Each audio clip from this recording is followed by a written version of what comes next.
Our own mission in Dangote is to my own vision of Africa, because I sat down one day and I said, okay, fine, everything is about potential, potential, potential. How do we get this potential into reality? How do we really, make sure we transit for potential to real economic growth? And I said that no, maybe it's better. Let me get all the big guys in Africa who really care much about Africa, like minds, and see how do we really sit down together and craft a vision for Africa. Because when you look at it, every single thing, is like people are just putting roadblock for Africa not escape our own cage where we are. So we set up this group, which I'm very happy that you accepted to be a member, to see, okay, fine. You look at Africa today, if somebody like myself, I need 38 visas to move around. How do I now invest if I'm not able to move around? 38 visas doesn't make sense. Nobody has time to go and apply for a visa, take your passport, and whatever. And most of them, they don't do visa on arrival. So we look at that one, free movement of people, free movement of goods and services. These are critical areas. Without this, there's no way we are going to have a very prosperous Africa. Because with this, I cannot move my goods from Nigeria, from Lagos, to Republic of Benin. And when you try to cross the border, you can be there for a week if you are lucky. If you are not lucky, you don't know anybody, you're going to be there for 2 weeks. There's no way you can do a trade with your neighbors like this. Then we look at the sector of transportation. When you look at it, most of the people who own ships that move goods around, they are owned by other nationalities, not Africans. And it costs us, for example, to go from Lagos, port, to Accra, more than coming from Spain to Lagos. Then you talk about aviation. When you talk about aviation, from Lome to Accra, somebody will charge you $600. How do you move around? People cannot afford this kind of, $600 is a lot of money. Yes. So, how did you see this big idea came to you, and what were the steps? Because it's the first time you say that people say, Aliko is just dreaming. It's not possible to do that. You're right. But you were persistent and did it. Why did you do it? Okay, you see, first of all, when you look at it, Nigeria, you're right. We have a lot of oil. At one point, we're exporting 2.4 million barrels per day and not processing 1 barrel. Every single, product that we use, whether it's gas, oil, gasoline, jet fuel, everything is imported. Mark, to tell you the truth, Dangote refinery was always on the agenda of discussion. Always. And when you hear 650,000 barrels, all the trading companies, all the big corporations, they always tell people openly, this refinery will never happen. At the end of the day, fast forward, Mokhtar, we as an African company will be able to deliver. But let me tell you what will surprise you more, because you are part of our pool of funding. And to tell you the truth, at the time when I started this refinery, Mokhtar, I have never ever seen crude oil in my life. Never. Yes, never. I always avoid crude oil, because for us in Nigeria, once you say that you are in oil, it's a dirty business. And I wanted to do a clean business, so I left the oil. It is just because I've seen my country suffering. I've seen that when I look at it, all African countries, apart from Algeria and Libya at that time when we started, everybody was importing. Nobody had sufficiency in petroleum products. And I said, no, this cannot continue. We had to establish a company where we did the EPC, which is engineering, procurement, and construction. Every single nut and bolts we bought, we shipped. Ordering of the equipment we did. We put every single thing together to now achieve that. And people have seen the benefit of it. Today, the refinery we have tested the refinery up to 661,000 barrels per day. But we have been now stable for the last 2 months at 650,000 barrels per day. And every single department is working. So you can see that's what we have actually done. And when we look at it, Maksha will say that, okay, fine, this thing now has removed fears in us. And we're saying that, for Africa to develop, some of us we must take that risk in terms of opening up Africa. How do we open up Africa? We will open Africa by demonstrating that we believe in Africa, by investing our money in Africa. Because if I don't invest my own money, I can never go to any conference and convince people that Africa is a good place to come and invest. Yeah. But right now, I have a voice. Yes. Right now, I have a mouth to say, hey, come and invest in Africa, because I have demonstrated that, look, these things, they are possible. I see that you have been very deliberately supporting African countries. You told me, for me, this is very important in what I'm doing. I feel much more satisfied as a human being to now take my continent out of trouble. How do I take my continent out of trouble? Because we cannot continue. Every day we import food, we import whatever that we consume. Okay, so we decided that, look, the best thing that for us to do is to look at what are the needs of Africa. And the needs of Africa is petroleum products, fertilizers. Today, Maksha, we are going to be, about 2.5 years, will be the largest fertilizer company in the world. We are putting up 12 million tons of urea. We are opening up mines of potash and phosphate in Congo, Brazzaville. We are now going into power, 20,000 megawatts. We are building the biggest deep sea port of 18 meters draft. We are doing LNG. So why? Because we have now actually free up our assets and we can actually raise more money. Our cash flow now is very, very strong. But what do we want to do with all this money? What we are trying to do is to now say, okay, fine, how can African countries and Africans most especially benefit from this? Our own mission in Dangote is to look at critical needs of Africa and make sure that, yes, we make those critical areas a reality. Because if you don't do that, it's just like now, you look at it, how can we in Africa be exporting 80% of the cocoa of the world? Every single cocoa is being shipped in beans. Simple, you process it. How much will it cost? And if you keep waiting for foreign investors are very smart. They are not going to come. They will only come when they see our own commitment. So that's why for us now, we have also changed. Because if you look at it, most of our companies, we own super majority. Mm-hmm. 89%, 90%, 92%, some 100%. And we're saying that no, for us to grow up at scale, we need to make sure that we have partnership. We should also collectively get Africans to buy shares. Like now the refinery we are going to list. When we list, we are going to ask Africans to do, and we want to de-risk also their own capital. So when we are paying dividend, all our dividends will be in dollars. And you can choose either you want Naira, or you want dollars, or you want South African rand.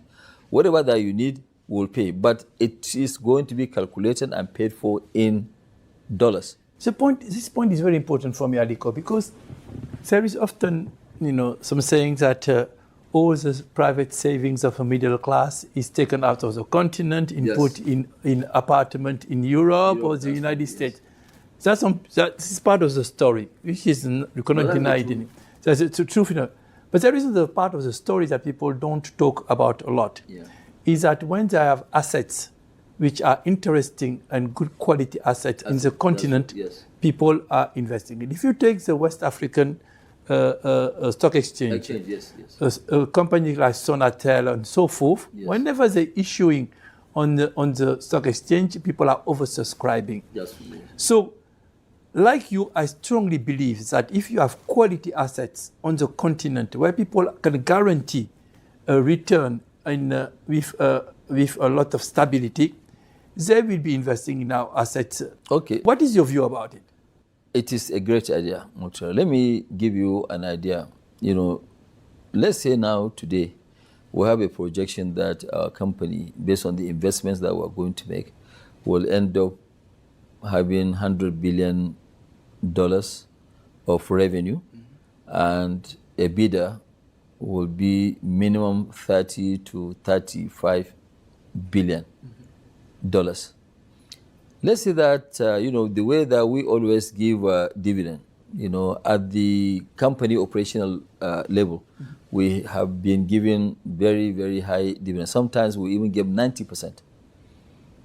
Yes, but the parent company, which is Dangote Industries, we have never ever given dividend. I've never taken dividend one dime out of the company since when we started. Everything has been reinvested back into the business. That's why we're able to grow. So when you look at it, Mokhtar, if we are now saying that at the end of the day, worst case scenario, we are going to give dividend of $20 billion. Can you imagine if we have, let's say we will sell 25%. If you sell that 25% of this 25 billion, you are actually going to inject billions of dollars into the hands of all these Africans. Do you know what that can do? It's a life-changing event.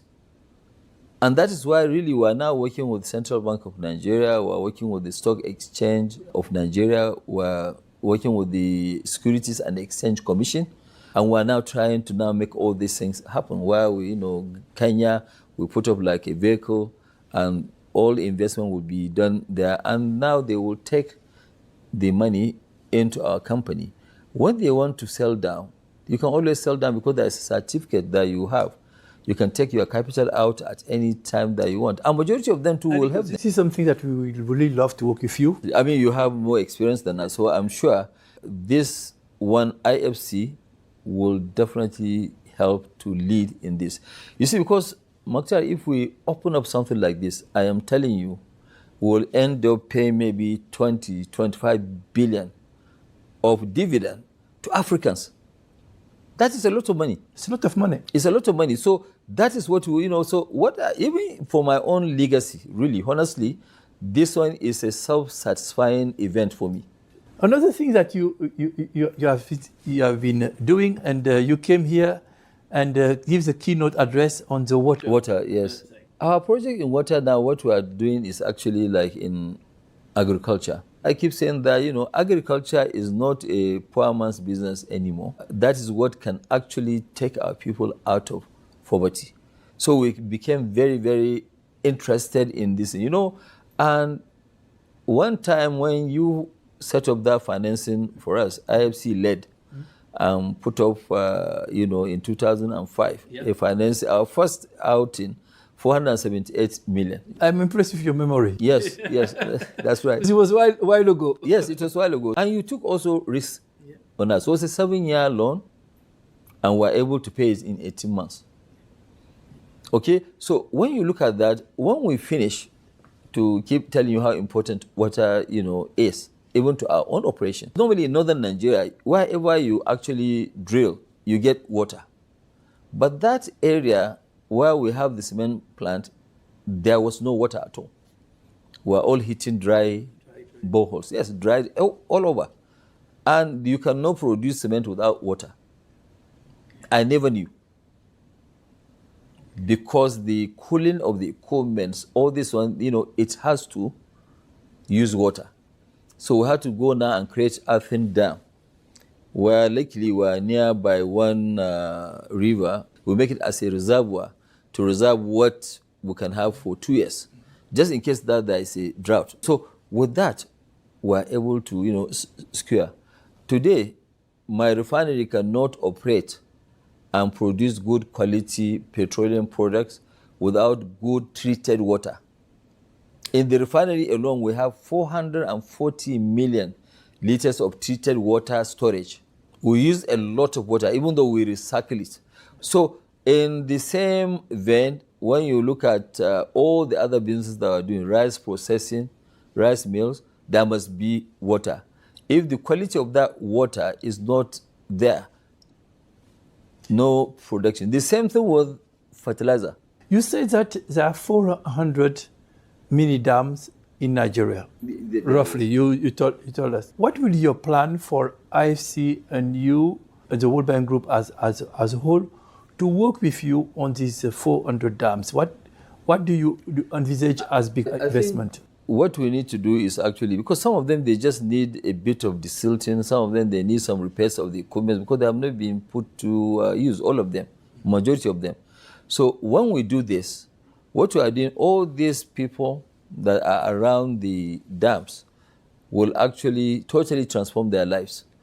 Once the dams are working, people will go now, they will farm, there is water, they can do irrigation. Once the irrigation is there, people can actually have a livelihood throughout the year. So this one will empower people. It will take out poverty. It will create prosperity. And most of all these conflicts we are having, especially in the Sahel, they'll go away. Because why do you think that people want to go now and risk their lives and be notorious in killing people? It's because they have no jobs. So these are one area which I believe ourselves as a private sector, IFC and the World Bank Group, we should get together to find a solution. It's quite interesting because, you are working in various sectors, from cement to oil and Yes. Refinery. Yes. How many people are in the group? Total, direct, and also through contractors. Total, we have about 51,800. But the number is going to grow massively by the time that we open up the agricultural side. So to create more jobs and prosperity is to do agriculture. With agriculture, we'll get to maybe 200,000 jobs. And that's what will really give me self-satisfaction. Aliko, something that I'm passionate about, and I've been seeing that there is opportunity to work with your foundation and so forth, is to help at a much lower level the family businesses. So a typical journey where someone was a trader, he created his company, become wealthier, become a manufacturer, and now they go to the transmission of wealth to the children, who should be able to carry it to the next generation. Yes. That journey for me would be essential in Africa. And what we start doing, that's why we created this local champion initiative, which includes supporting you, which is the top of the pyramid, but also thinking about the local. And what we learn is that they value the money that you are giving them. They value even more the advice and experience that you bring in them. To share your own. To share. So. Yes. This thing you have described, you describe exactly Aliko Dangote. Because when I finished school, I started with trading, selling 4 trucks of cement every day. My uncle was giving me allocation of cement. I was taking the cement to, sell. There was difficulty in getting cement that time in Nigeria.